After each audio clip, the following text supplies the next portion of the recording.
Hello everyone, कैसे हैं आप लोग। तो जैसा कि आपने थंबनेल देखा, आज की जो वीडियो है हमारी वो है परसेंटेज के प्रैक्टिस क्वेश्चंस के ऊपर। और जैसा कि आप जानते हैं कि हमने अपने टेलीग्राम चैनल पर जो क्विज नंबर 1 लिया था वो भी परसेंटेज के ही ऊपर था।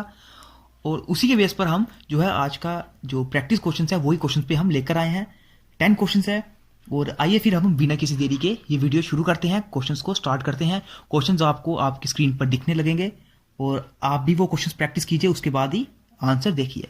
आइए सबसे पहले क्वेश्चन नंबर फर्स्ट पे मूव करते हैं। क्वेश्चन नंबर फर्स्ट आपके सामने, in an examination 35% candidate fail in maths, 25% fail in English, 10% fail in both, then how much percent pass in both. ठीक है, जब भी दोस्तों ऐसे क्वेश्चन आए ना, जब भी ऐसे क्वेश्चन आए, क्या करना है आपको, ये क्वेश्चन हमें पूछे जाते हैं वेन डायग्राम कंसेप्ट पे। ठीक है, तो बताता हूं ये हमें करने कैसे हैं। आप सिर्फ वेन डायग्राम बनाइए।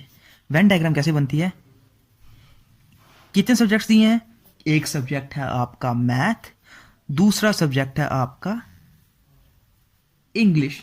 ठीक है, पूरे मैथ में फेल होने वाले कितने बच्चे हैं, वो है 35% बच्चे पूरे मैथ में फेल होने वाले। ठीक है, दूसरे में दिया 25% बच्चे वो हैं जो इंग्लिश में फेल होते हैं। ठीक, इसके बाद बोला गया है कि 10% फेल इन बोथ, यानी कि 10% बच्चे वो हैं जिनके दोनों फेल हैं, बोथ फेल हैं। 10% बच्चे वो हैं जिनके बोथ फेल है, जहां पर बोथ वाली कैटेगरी आती है। ठीक है, तो अगर अब आपसे मैं पूछूं कि इन 35% जो मैथ में फेल है, इसमें तो ये 10% बोथ वाले भी आ गए, क्योंकि बोथ वाले यानी कि ये वो बच्चे हैं जिनका मैथ भी फेल है, जिनका इंग्लिश भी फेल है। ठीक है, अगर मैं आपसे पूछूं कि वो बच्चे जो सिर्फ और सिर्फ मैथ में फेल हैं वो कितने हैं, तो आप क्या करोगे, 35% को 10 से माइनस कर दोगे, 25%। ये 25% वो हैं जो सिर्फ और सिर्फ मैथ में फेल है, और ये 10% कौन है, जो मैथ में भी फेल है और इंग्लिश में भी फेल है। दोनों टोटल मिलकर कितना बन गया, टोटल ये 35% मैथ के बच्चे। ठीक है, दूसरा हमें क्या दिया, 25% इंग्लिश में फेल है। मुझे बताइए, अगर 25% ये पूरा गोला है जो इंग्लिश में फेल है, ठीक है, 10% ये बच्चे हैं जो दोनों में फेल है, तो सिर्फ इंग्लिश में फेल होने वाले कितने होंगे, ये होंगे 25 माइनस 10, यानी कि 15%। 15% बच्चे जो सिर्फ और सिर्फ इंग्लिश में फेल हैं। अब टोटल फेल होने वाले बच्चे कितने बन गए, टोटल फेल होने वाले बच्चे बन गए 25% प्लस 10% प्लस 15%। ये टोटल फेल होने वाले बच्चे बन गए। कितना बना टोटल, 5 5 10 2 3 4 5, 50% बच्चे वो हैं जो फेल हो गए हैं। तो अब मुझे बताओ वो बच्चे कौन हैं जो पास हो गए हैं, जो दोनों में पास है, पास इन बोथ, यानी कि जो पास हो गए हैं। अगर 50% फेल हैं तो बचे कितने, 50%, ये हो गए पास। कौन सा ऑप्शन सही हो जाएगा, option C is the right answer. इस तरह से ये क्वेश्चंस किए जाते हैं दोस्तों। तो अब हम नेक्स्ट क्वेश्चन पे बिना किसी देरी के मूव करते हैं। नेक्स्ट क्वेश्चन आपको दिया गया है, find the value of X in 30% of X. क्या दिया है, 30% of 500 of X equals to 40% of 9000। ठीक है, ये दिया हमें क्वेश्चन। ऑफ क्या होता है, मल्टीप्लाई। 30% किसके बराबर होता है, 3/10 के। 500 को मैंने ऐसे ही लिखा, इंटू एक्स इक्वल्स टू 40% क्या होता है, 2/5 इंटू 9000। ये 2 0 से 2 0 कैंसिल किए मैंने। ठीक है, 5 2 10, 3 30 90, क्या बचा 5/2। तो ये जब उस तरफ जाएगा, एक्स की वैल्यू क्या आ जाएगी, देखो 2 बचा यहां पर और 30 बचा यहां पर। 2 अपान में था, ऊपर गया 2/5, नीचे आ गया 5 6 30, 6 2 12, 12 2 24। आंसर क्या आया, 24। कौन सा ऑप्शन सही हो जाएगा, option D is the right answer. बिल्कुल ही ऐसे बेसिक क्वेश्चन पूछे जाते हैं आपको क्लास 4 के एग्जाम में। बहुत ही कम चांस है कि लेवल जो है डिफिकल्ट होता है, लेकिन क्लास 4 में बेसिक क्वेश्चंस पूछे जाते हैं। बिना किसी देरी के थर्ड क्वेश्चन पे हम मूव करते हैं। अब क्वेश्चन नंबर थर्ड है। थर्ड क्वेश्चन क्या दिया है, if A's income is 20% less than D's income. A की इनकम 20% लेस है डीज इनकम से, 20% क्या होता है? 20% होता है 1/5। अब ए की इनकम 20% लेस है, यानी कि अगर मैं ए और डी का चार्ट बनाऊं तो ये कैसे बनेगा? अगर डी की वैल्यू 5 आएगी, ए की वैल्यू उससे ए कम है, यानी कि ए की वैल्यू 4 आएगी। ये कंसेप्ट क्या होता है? ये रेशियो कंसेप्ट होता है, परसेंटेज को रेशियो में कन्वर्ट करना। ठीक है, आप इसको दूसरे मेथड से भी कर सकते हैं जैसे आप करते हैं। तो अब पूछा क्या गया? How much percent D's income more than A income. A की इनकम, डी की इनकम ए से कितनी ज्यादा है? तो डी की इनकम ए से कितनी ज्यादा होगी? ये होगी डी की इनकम ए से एक ज्यादा है। ठीक है, एक ज्यादा है किससे? ए से 1/4 नीचे आती है, ओरिजिनल वैल्यू 1/, नीचे आती है, जिससे कम होती है, जिसके रिस्पेक्ट में बात की जाती है। इनटू 100 हम इसको परसेंट में चेंज करने के लिए करते हैं, तो 425, तो आंसर आएगा 25%, यानी कि कौन सा ऑप्शन सही हो जाएगा? Option A is the right answer. ठीक है, अब हम नेक्स्ट क्वेश्चन पे मूव करते हैं। नेक्स्ट क्वेश्चन है question number 4। Two successive price increase of 10% and 10% of an article are equivalent to a single price increase of, यानी कि एक प्राइस पर दो चेंजेस आती हैं, दोनों में 10% का चेंज आता है। इसको, इन क्वेश्चन को दोस्तों आप दो तरीके से कर सकते हैं। सबसे पहले अपना फॉर्मूला लगाकर, जो हम बात करते हैं x plus X Y upon 100, ये आ गया सिंपल मेथड जो सक्सेसिव केसेस के लिए यूज किया जाता है। मैं आपको जो मैट्रिक यूज करता हूं वो बताता हूं। इन क्वेश्चंस में मैं क्या करता हूं? क्या चेंज हुआ? टू सक्सेसिव प्राइस इंक्रीज होता है 10%। 10% क्या होता है? 1/10 रेशियो में, यानी कि प्राइस 10 से 11 हुआ पहली बार, दूसरे बार प्राइस फिर से एंड 10%, फिर से 10% बढ़ा, 10 से 11। ठीक है, is equivalent to single price. बताओ ये सिंगल प्राइस कितना इंक्रीज होगा? 10 10 100, 11 11 121, कितना इंक्रीज हुआ? 21 इंक्रीज हुआ। किस पर? 100 पर। इंटू 100% में कन्वर्ट करने के लिए 100 से 100 कैंसिल, आंसर आ गया 21%। कौन सा ऑप्शन सही हो जाएगा? Option C is the right answer. आप चाहे रेशियो मेथड से करें या चाहे आप अपने फॉर्मूला लगाकर यूज करें, दोनों से ये क्वेश्चन निकल जाएगा, कोई प्रॉब्लम नहीं होगी। अब हम नेक्स्ट क्वेश्चन पे मूव करते हैं। क्वेश्चन नंबर 5 है, there were 2 candidates in an election. दो कैंडिडेट्स से इलेक्शन पर। ठीक है, इलेक्शन बेस्ड क्वेश्चन है ये। One got 41% of total votes and lost by 5500 votes. मेरी बात सुनिए, टोटल वोट्स होते हैं 100%, ये आपको पता होगा, टोटल वोट्स तो 100% होते हैं। दो कैंडिडेट से वन गॉट 41%, एक को 41% वोट मिले। एक की बात की गई है, एक को 41% वोट मिले एंड लॉस्ट बाय 5580 वोट से वो लॉस हो जाता है। ये क्वेश्चन में बोला हुआ है। ठीक है, देखिए कितना सिंपल क्वेश्चन है ये। 100% टोटल वोट्स हैं, एक बंदे को 41% मिले हैं, तो दूसरे बंदे को कितने मिलेंगे? दूसरे बंदे को मिलेंगे 59%, यही मिलेंगे। ठीक है, अब मुझे बात बताओ, क्वेश्चन में बोला गया 41% वोट्स एंड लॉस्ट बाय 5580 से वो वोट से वो हार जाता है। क्यों हार जाता है दोस्तों वो? क्योंकि उसको कितने परसेंट वोट कम मिले होते हैं जीतने वाले से? जीतने वाले से कितने परसेंट वोट उसको कम मिले होते हैं? उसको मिले होते हैं 18% वोट कम। 18% वोट कम मिले होते हैं लूजर को विनर से, इसीलिए वो 5580 वोट से हार जाता है। तो 18% मेरा 5580 के बराबर हो गया ना। तो अगर मैं यहां से 1% की वैल्यू निकालूं तो 18 3 54, 18 1 18, 310 मेरा 1% की वैल्यू आ गई। मुझे क्वेश्चन में क्या पूछा गया? Find total votes. Total votes क्या होते हैं? 100%। तो 100% की वैल्यू क्या आ जाएगी? इसको 100 से मल्टीप्लाई कर दो, 31,123, 31,000। कौन सा ऑप्शन सही हो जाएगा? Option B is the right answer. देखिए कितना सिंपल क्वेश्चन है, बिल्कुल आपको भी एग्जाम में ऐसे ही निकालना है। अब हम नेक्स्ट क्वेश्चन पे मूव करते हैं। नेक्स्ट क्वेश्चन है question number 6। If 25% of a number is added to itself, अगर 25% किसी नंबर का उसी नंबर से ऐड कर दिया जाए, द नंबर बिकम 6250। कितना परसेंट ऐड कर दिया जाए? 25%।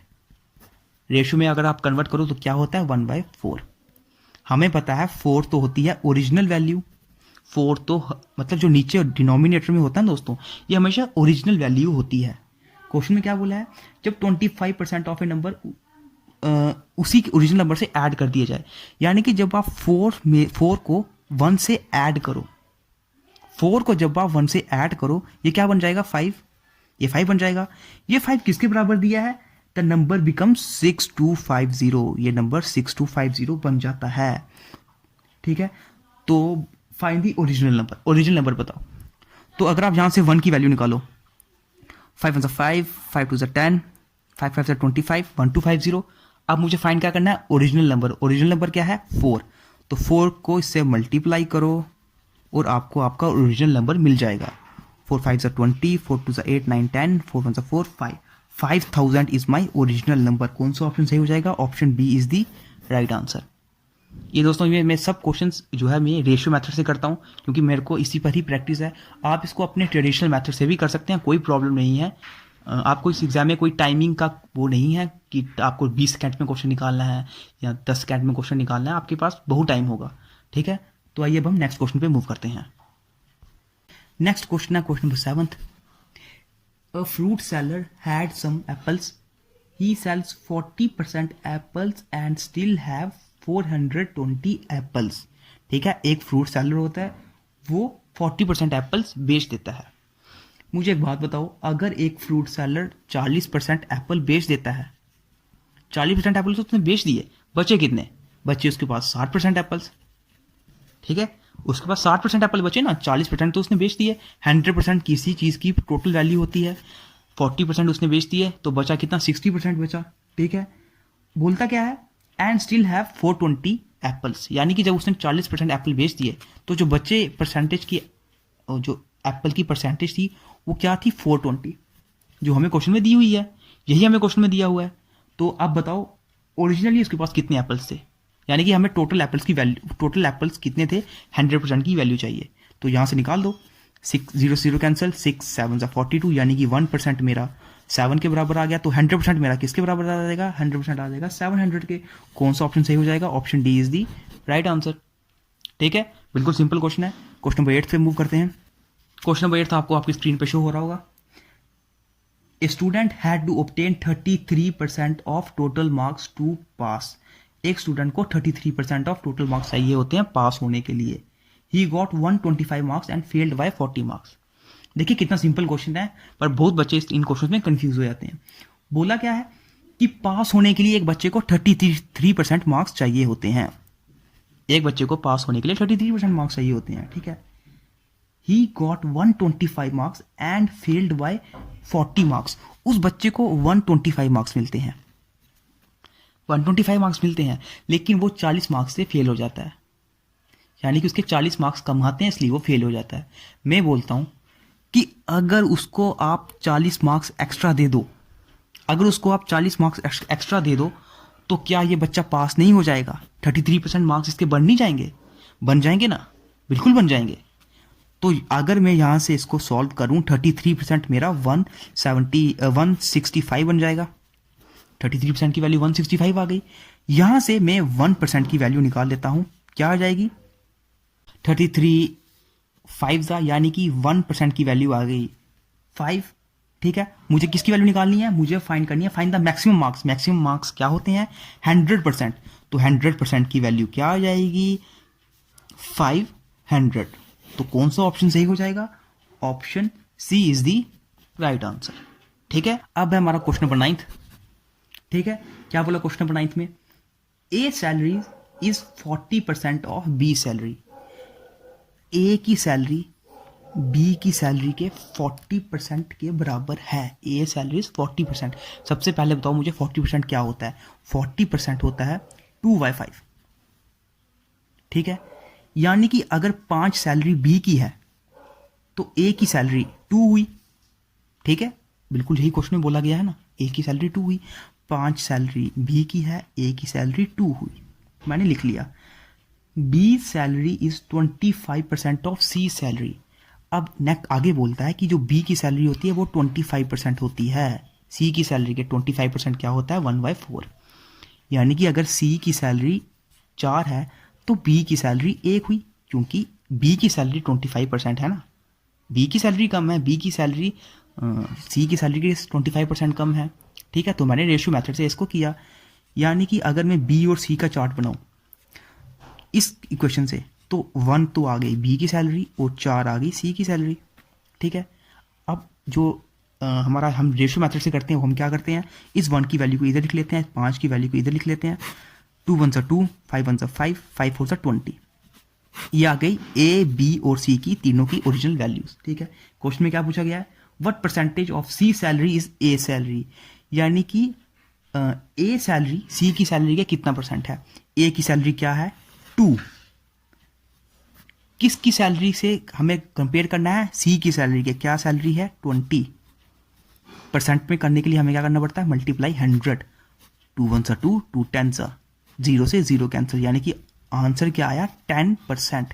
10% is the right answer, option A मेरा करेक्ट हो जाएगा। आप इसको अपने ट्रेडिशनल मेथड से सॉल्व कीजिए।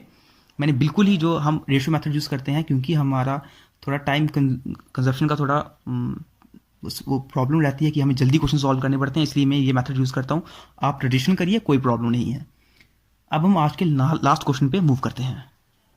आज का लास्ट क्वेश्चन है क्वेश्चन नंबर 10, ठीक है। Raman salary was decreased by 50% and subsequently increased by 50%. How much percent does he lose? Raman की सैलरी पहले 50% कम होती है, फिर 50% बढ़ जाती है। तो बताओ हम उसकी टोटल परसेंट वो कितना लॉस किया, ठीक है। देखिए सक्सेसिव का केस है, सक्सेसिव का केस है ना, पहले बढ़ता है फिर कम होता है, ठीक है। तो आप अपना बेसिक फॉर्मूला यूज़ कर सकते हैं जो होता है x plus Y plus X Y upon 100। आप इस मेथड को यूज़ कीजिए, आप ये फॉर्मूला बिल्कुल निकाल दोगे। अगर आपको परसेंटेज इंक्रीज में दिया है तो आप जो वैल्यू प्लस में पुट करते हो, अगर आपको वैल्यू डिक्रीज में दी है तो आप वैल्यू माइनस में पुट करते हो और आपको आपका आंसर मिल जाता है। अगर एंड में वैल्यू प्लस में आती है तो इंक्रीज होता है, एंड में वैल्यू माइनस में आती है तो डिक्रीज होता है, ठीक है। ये चलता है एक ट्रेडिशनल मेथड। मैं आपको जो रेशियो मेथड होता है जिससे ये सेकंड्स में निकल जाता है उसका बारे में बताता हूँ। क्या बोलता है, Raman salary was decrease by 50%। 50% decrease होती है रमन की सैलरी। 50% क्या होता है, 50% होता है 1/2। जिन्होंने रेशियो पढ़ी है, जिन्होंने परसेंटेज को रेशियो में कन्वर्ट करना सीखा है, उनको ये पता होगा। पहले साल क्या बोलता है, ये सबसे पहले क्या बोलता है कि रमन की सैलरी 50% कम होती है, यानी कि पहले उसकी सैलरी 2 होती है, फिर उसकी सैलरी 1 कम हो जाती है, बन के 1 हो जाती है, ठीक है। फिर क्या होता है, रमन की सैलरी सब्सिक्वेंटली इंक्रीज बाय 50%। अब 50% बढ़ जाती है, यानी कि ओरिजिनल तो 2 ही होती है, पहले उसकी 2 से 1 कम हुई थी क्योंकि डिक्रीज हुआ था। अब उसकी 2 से 1 बढ़ी, यानी कि इंक्रीज हुआ, तो यहां मैंने 2 से 1 बढ़ी 3 लिख लिया, ठीक है। निकालो 2 2 4, 3 1 3, ये मेरी निकली एंड ओरिजिनल वैल्यूज, ठीक है। क्वेश्चन में क्या बोलता है, how much percent does he loss, कितना परसेंट उसने लॉस किया। कितना लॉस किया, उसने लॉस किया 1 उसने लॉस किया, किस पे, 4 पे। ये है विद रिस्पेक्ट टू 4, इस पे लॉस किया इंटू 100 हम यूज करते हैं किसके लिए, परसेंट में निकालने के लिए। तो यहां से आंसर क्या आ जाएगा 25%। मेरा कौन सा ऑप्शन सही हो जाएगा, option C is the right answer, ठीक है। ये थे दोस्तों आज के हमारे परसेंटेज के बेस पर क्वेश्चंस।